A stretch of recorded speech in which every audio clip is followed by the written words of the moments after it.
नमस्कार, मैं हूं आपके साथ सुनील बोबी और आप इस समय देखना शुरू कर चुके हैं बिहार समाचार।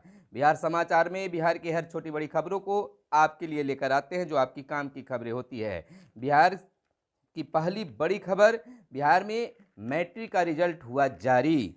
और उससे पहले हम चर्चा कर लेते हैं कुछ पंचायत से जुड़ी योजनाओं की।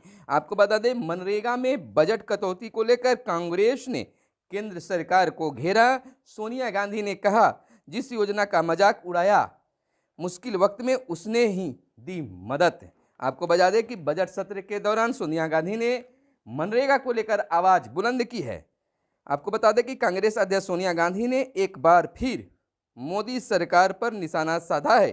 केंद्र सरकार पर महात्मा गांधी राष्ट्रीय ग्रामीण रोजगार गारंटी योजना यानी मनरेगा को कमजोर करने का आरोप लगाते हुए कहा है कि सरकार मनरेगा के बजट में लगातार कटौती कर रही है, जबकि मनरेगा से बहुत सारे लोगों को लाभ भी मिला है और मिलता रहेगा। उन्होंने सरकार से मनरेगा के लिए उचित बजट का आवंटन करने की मांग की है। हालांकि सरकार ने आरोपों से इनकार किया है। लोकसभा में शून्यकाल के दौरान मनरेगा का मुद्दा उठाते हुए सोनिया गांधी ने सरकार को घेरने में कोई कसर नहीं छोड़ी। प्रधानमंत्री नरेंद्र मोदी का नाम लिए बगैर उन्होंने कहा कि जिन लोगों ने कुछ साल पहले मनरेगा का मजाक उड़ाया था, उसने कोविड-19 के प्रकोप के दौरान लगे लॉकडाउन में करोड़ों गरीब परिवारों को मुश्किल वक्त में सहायता दी और सरकार को बचाने में एक अहम भूमिका निभाई है। मनरेगा में बजट कटौती का मुद्दा उठाते हुए सोनिया गांधी ने कहा है कि मनरेगा के लिए आवंटन बजट में लगातार कटौती की जा रही है। इसकी वजह से काम मिलने और समय पर मजदूरी के भुगतान की कानूनी गारंटी कमजोर पड़ रही है। इस साल मनरेगा का बजट 2020 की तुलना में 35% कम है, जबकि बेरोजगारी लगातार बढ़ रही है। यानी कि संसद में भी मनरेगा को लेकर सवाल उठाए जा रहे हैं, कटौती के मामले हो रहे हैं, लेकिन सरकार इस ओर मानने को तैयार नहीं है। लेकिन विपक्ष के द्वारा सदन में घेरने का काम किया गया। और इधर दूसरी बड़ी खबर जो है, बिहार के गौरव की बात है कि बिहार में एक बार फिर से बिहार बोर्ड ने समय पर मैट्रिक का रिजल्ट जारी किया है। पहली बार 97% से ज़्यादा अंक मिले हैं टॉपरों को। टॉप तीन में 3 छात्राएं और 1 छात्र शामिल हुए हैं। टॉप 10 में 47 छात्राएं अधिकतम छोटे शहरों के हैं। बिहार बोर्ड के टॉपरों पर अंकों की बरसात हो गई है। अगर बात पहली नंबर पर कर ले तो रामायणी राय औरंगाबाद की हैं, जिनको 487 अंक आया है। और दूसरे नंबर पर 2 हैं, जिनका एक सानिया कुमारी नवादा 486 नंबर है। और इधर विवेक ठाकुर मधुबनी 486 नंबर दूसरे स्थान पर रहे हैं। और तीसरे स्थान पर प्रज्ञा कुमारी 485 अंक लाई है, वो भी औरंगाबाद की रहने वाली है। और इधर बात कर ले, औरंगाबाद की जब चर्चा चल रही है तो औरंगाबाद के गो से टॉपरों की बरसात हो गई है। प्राप्त जानकारी के अनुसार औरंगाबाद के गो से टॉप 10 में 3 छात्राएं शामिल हैं। आपको बता दें, बिहार बोर्ड ने बीते दिन मैट्रिक का रिजल्ट जारी कर दिया है। इस बार टॉपरों पर अंकों की बरसात हुई है, बिल्कुल हुई है। बिहार बोर्ड ने के इतिहास में पहली बार मेधा सूची टॉप 10 में शामिल 47 होनहारों को 95.6 से 97.40% तक अंक लाए हैं। टॉपरों के बीच अंकों की कड़ी प्रतिस्पर्धा दिख रही है। औरंगाबाद के पटेल हाई स्कूल, दाऊद नगर की रामायणी राय, जो गो की रहने वाली है, ने 97.40% यानी 487 अंक लाकर राज्य में टॉप किया है। दूसरे स्थान पर नवादा के project girls high school Rajauli के सानिया कुमारी और न्यू अपग्रेड हाई स्कूल सिघाप प्रसादी लदनिया मधुबनी के विवेक कुमार ठाकुर हैं। इन दोनों को 486 अंक 97.2% अंक प्राप्त हुए। तीसरे स्थान पर उत्क्रमित माध्यमिक स्कूल बाजार बर्मा गो औरंगाबाद की छात्रा प्रज्ञा कुमारी है। प्रज्ञा को 97% अंक मिले हैं।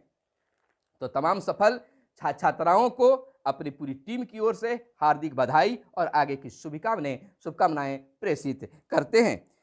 स्कूटनी के लिए आवेदन कल से शुरू हो जाएगा। मैट्रिक स्कूटनी के लिए ऑनलाइन आवेदन 2 से 8 अप्रैल तक किए जाएंगे। इसके लिए छात्रों को 70 रुपये प्रति विषय शुल्क देना होगा। मेधा सूची के प्रथम 10 होंगे सम्मानित। और मेधा सूची में जो प्रथम 10 अहम नाम उनको सम्मानित किया जाएगा। कंपार्टमेंटल सह विशेष परीक्षा का आवेदन भी 2 अप्रैल से होंगे। और इधर राजमार्गों पर आज से 8 से 12% ज़्यादा टोल देना होगा। आपको बता दें कि 816 टोल प्लाजा पर 10 से 40 रुपये अधिक देने होंगे। निजी व व्यावसायिक वाहनों की टैक्स की दरें अलग होगी। और जमानत के बाद रिहाई का आदेश तुरंत पहुंच जाएगा। फास्ट सॉफ्टवेयर शुरू तेजी से पहुंचेगा आदेश। जमानत के बाद रिहाई समेत अन्य जरूरी अदालती आदेश संबंधी अधिकारियों को अब तुरंत आदेश पहुंचने का यह कार्य कराया जा रहा है। बिहार सरकार की भी इसमें एक बड़ी पहल कहा जा सकता है। और इधर शराब के शिकार पर कम शिकारियों पर ज़्यादा कसेगी नकेल। बिहार मद निषेध और उत्पाद संशोधन विधेयक 2022 के जरिए शराबबंदी पुख्ता करने की तैयारी। पहली बार शराब पीते पकड़े जाने पर केवल जुर्माना लगेगा। आपको बता दें कि अब जिलाधिकारी जुर्माना लेकर वाहनों को छोड़ सकेंगे। पहले कोर्ट के आदेश से ही वाहन जब्त जो होते थे वो छूटते थे। बरामद होने के साथ ही शराब नष्ट करने का प्रावधान किया गया है। अभी तक इसे स्टोर किया जाता था।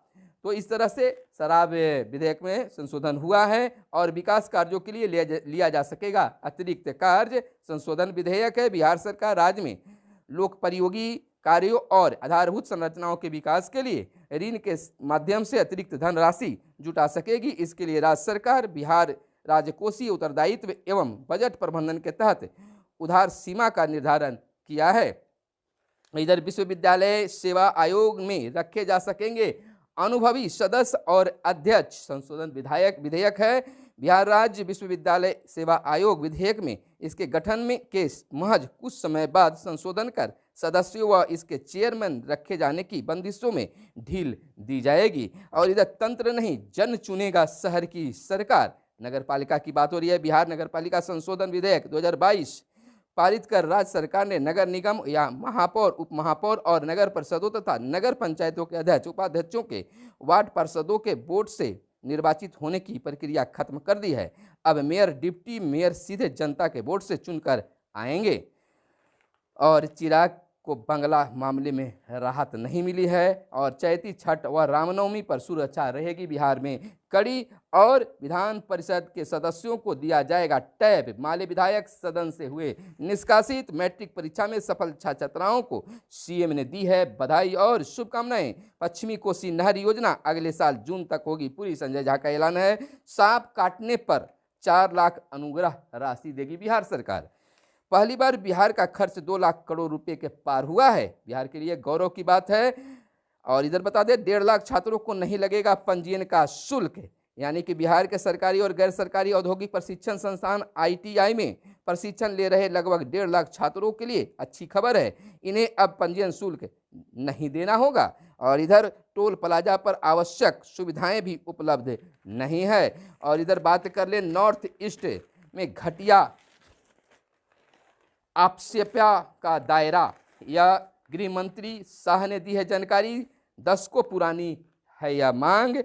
मोदी सरकार ने उग्रवाद प्रभावित रहे पूर्वोत्तर में सुरक्षा की स्थिति में सुधार का हवाला देते हुए 1 अप्रैल से सशस्त्र बल विशेष अधिकार अधिनियम के तहत आने वाले क्षेत्रों में को घटाने का ऐलान किया है। और इधर बिहार के मुख्यमंत्री नीतीश कुमार का एक बड़ा ऐलान है कि मेरी अब कोई व्यक्तिगत इच्छा नहीं है। 16 वर्ष से सूबे के लोगों की सेवा कर रहा हूं। 11 अप्रैल से शुरू होगा जनता दरबार। यानी जो जनता दरबार में मुख्यमंत्री से मिलना चाहते हैं वह 11 अप्रैल से फिर से शुरू होने जा रहा है। राज्यसभा में जाने की इच्छा को लेकर पूछे गए सवाल पर मुख्यमंत्री नीतीश कुमार ने कहा है कि मेरी अब कोई व्यक्तिगत इच्छा नहीं है। एक न्यूज चैनल से अनौपचारिक बातचीत में मुख्यमंत्री ने कहा था कि वे 3 सदनों का सदस्य रह चुके हैं, सिर्फ राज्यसभा बाकी है। बिहार सर्वाधिक खर्च करने वाले 5 राज्यों में शामिल हो गया है। और नीट PG की नई सीटों पर मॉप अप काउंसलिंग रद्द हुआ है। और सेवानिवृत्ति के बाद सांसद अनुभव बाटे नरेंद्र मोदी ने यह बयान दिया है। और केदारनाथ के लिए हेलीकॉप्टर किराया नहीं बढ़ा। UPSC में एक और मौका देने पर विचार करेगी केंद्र सरकार। तो यह थी आज की बिहार की हर छोटी बड़ी खबरें जो आपको जानना शायद जरूरी था। तो फिर मिलते हैं अगले वीडियो में। तब तक के लिए दीजिए इजाजत। धन्यवाद। जय हिंद, जय भारत, वंदे मातरम।